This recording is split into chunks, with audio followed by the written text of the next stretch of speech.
Hi guys, welcome back to our channel. I'm Maureen and this is Mercy. we are both immigrant moms raising kids here in the US. And one thing we always talk about is how we want our kids to always stay connected to where they are from. Yeah. Because when you're raising kids in a different country, it's easy for you to forget parts of your culture if you're not intentional about it. So on today's video, we'll be talking about the things we want to pass down to our kids, and also let us know down in the comment section where you're from and what other cultures and traditions you are teaching your kids. Sometimes people assume because our children are growing up here, they'll naturally know where they come from, but that's not how it works. Culture isn't inherited automatically, it is taught with our everyday lives. So we need to put in the work to make sure our kids know where they come from, know their heritage, know their culture. Because if we don't teach them the roots or teach them the things that come from their culture, it's easy for them to just inherit what they have in their environment. Yes. Now we're going to move on to let's discuss about why preserving our culture matters. Like, Yeah. why does it really matter to you? Why do you think it's important for us to preserve our culture and make sure our kids know these things?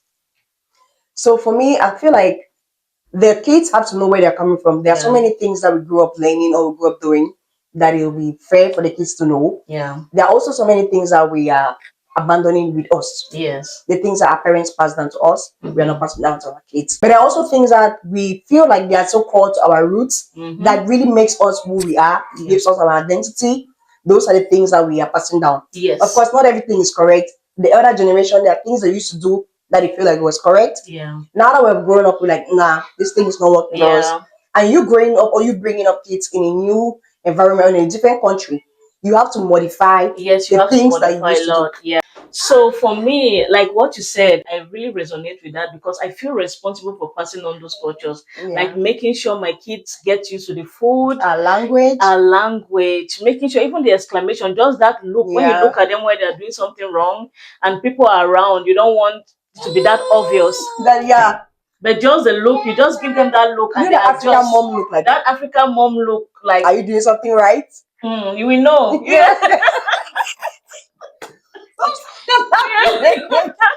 Yeah. You yourself, you know that you need to adjust. I don't need to tell you twice. So yeah, and also making sure, like, when remember back home, like when you are with your mom, your grandma is very involved in your life. Yeah, There's yeah. some things that your grandma will show you how to To grind do, pepper yes, on the how to do, stone, yeah, how to pound cook something in a particular way. yes, in a particular way, in a traditional manner. So I'm Yeah. trying to, like, teach them those little things, especially the language, like The language, little yeah. yes, The little pidgin slangs, the pidgin, slangs. and some things in your traditional language, so Yes. they can better communicate with other relatives back home, and they don't miss out on inside jokes. Yes. Yes. When we talk about passing down our cultures and traditions down to our kids, it's not like we are asking them not to do anything the American way. Yeah. We can't even do that because the environment is going to influence them. Yes. They'll go to school. But what we're trying to do is try to balance both cultures, Yeah. and don't overwhelm them while doing that. Yeah. Because back home, there are things that we think are the norms, or there are things that we think this is the right way for a child to grow. As immigrant moms, one of the things that we really try to do is to help our kids be able to balance fitting into the American life while still honoring their roots. Yes. So, for example, the language, they go to school, they speak predominantly English. When they come home, we can teach them pidgin, we can teach them the dialect, we can teach them French. Yes. Also, when they go to school, they always get served American dishes or maybe intercontinental dishes. Yes. But back home, we try to give them our food so they get the taste buds of how food back home tastes like. Yeah. And we also try to inaugurate like the dress code and everything. We would let you be free, Yes. but also try to give you a little bit of guidance, like, okay, this is how we dress back home, or these are the outfits. Remember, of course, here they call it costume, but we try to give you like traditional outfits so you know the way a root form, and they try to explain, okay, this outfit is like this because there's a mountain. This mountain is found in Boya. This sea is found in this, and explain the little things that are found on the traditional regalia. Yeah. And also, I've realized that here in this part of the world, they have a lot of like curse words. To them, like even the mild curse words, like what the heck, it mustn't be the bad It wasn't. words. Yes. So we So we try try to to help let them them, not to like, curse. okay, you because you hear that in school, because you have friends who say that, does not mean you also need to just use those words. In fact, by the time you get home, you can't even use words like that. And you shouldn't call elders by their names. You shouldn't call because elders over by here their you call an name. elder by mercy. The child will say, Mercy or Miss or Mercy, just they want to be yes. respectful. But we want you to always call. Let's say if you have someone visiting your house, often that's your auntie or your uncle. Yes. You try to make sure they know that okay, if someone comes to your house frequently, it's your mom's friend, that's your auntie, that's your uncle. And even if you don't know them, always try to use a miss, Mr., a sir, a mom. auntie. Don't just refer to them by their names. Yes. Yeah, that part is very important because I've realized with kids, Yeah. one thing is if you do not correct, it becomes a habit. Yep. Like once they do that little mistake, it's good to just strike the rod while it's hot. It's still hot. Yep. It's still very hot. Just immediately, don't even let a minute slide because they'll be like, anyways, I get away with it and I can do it again next time. And that's the thing, if they are not corrected from the young age, yes, they grow up with this mentality or they grow up with this bad habit. yes, and then it's too late for you to it's too late correct them. Yeah. for you to Spare the correct them. rod and spoil the child. We also need to teach them family respect and family values. Yeah. Like if your mom is in the kitchen cooking, you don't just need to sit and watch TV. And press Try your to phone help, all day. or you don't need to be on your phone all day. Try to help around the house. You know, you can wake up, make your bed, help in the kitchen. Even if you are not cooking, just help her dye some onions. Just stay in the kitchen with your mom. Yes, don't be by yourself somewhere else. Yes, your mom shouldn't be in the kitchen cooking and you are sitting down watching TV. Like that's not how we grow. Or you expect her to finish cooking then and cleaning. And then you just come and eat. Like it doesn't work. And you don't even wash your plates after that. Yes, that's another thing. And one funny thing here in the US, something that's related to obesity is this phone and sitting all day because you can sit and while you're on the phone sitting all day, you snack and that's how you so we need to encourage our kids to learn how to do one or two things at home. Tell them even if they forget or never be willing to do it all the time, remind them, oh, stand up, come and help me, or just come and sit here and discuss with me while I cook. I feel like we should try to start teaching them very young. We need to start teaching them because if we start very young, they get accustomed to it, they develop the habit of doing it. Yes. If you let them grow up before you start teaching them, it looks like you're trying to punish them or something. Yes. Yeah. Like you said, when they are young and they can develop love for it. It's like teaching them how to read, like reading books all the time. They develop it as a habit and then they love it. They're not doing it because they are forced to do it. So yeah, we need to start doing it young. Another thing we're trying to balance as immigrant moms is different holidays and traditions. Yeah. So back home, we only have a few holidays like Christmas, New Year, Easter, mostly the Christian holidays. Yeah. But over here, there's a lot. There's Halloween, there's 4th of July. There's so many things that sometimes I don't even know how to celebrate them. I don't even know how to decorate for them. Something like Halloween, I don't celebrate Halloween. Yeah. And I don't let my daughter go for Halloween. So even if it's candy, I don't participate in it and I don't know how to even do it. I know that it's okay for you to let them balance some things, but not everything I want to incorporate. Like the Easter egg hunt, we don't do it back home, but I try for her to do it here. Yeah. But there are other things I feel like, okay, we don't do this in this house. We don't do that yet.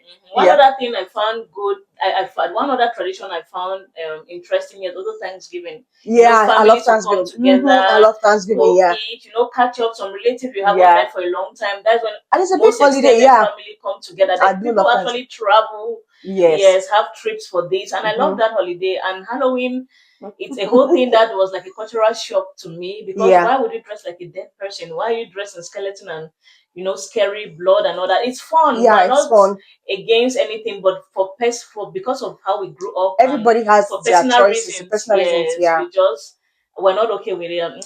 It's same with dancing. Yes, different dance styles. So based on how you want to do, we don't want to judge which culture does which thing.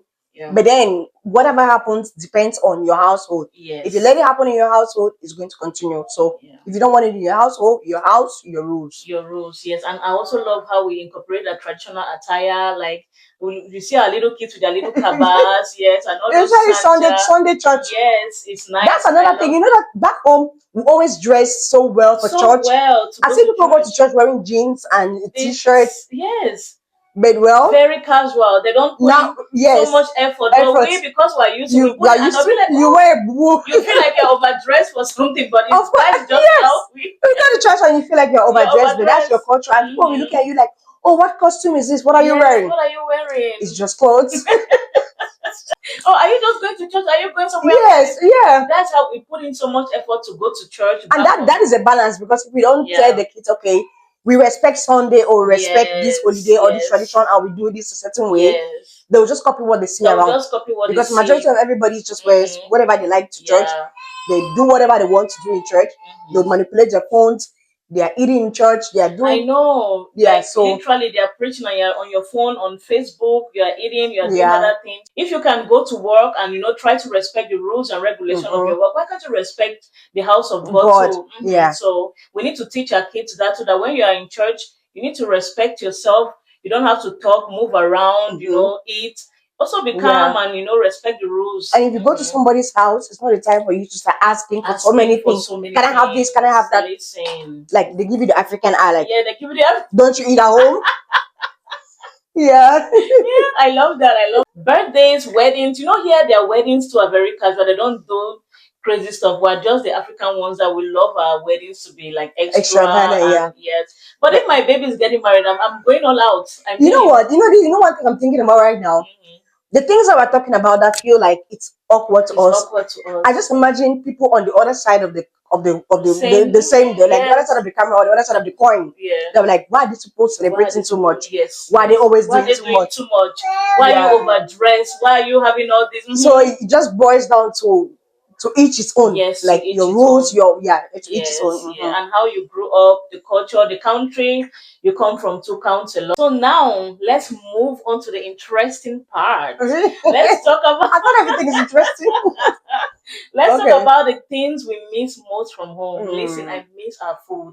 You see, cocky corn, arrow. You can cook it here, but it tastes quite different. Yeah, like you want to wrap the cocky corn or your cocky in palm leaf. Yes, in palm leaves, not in foil papers or clingy wraps. Yeah. Yes, like it gives that flavor. That leaves bring out the flavor in the cocky corn.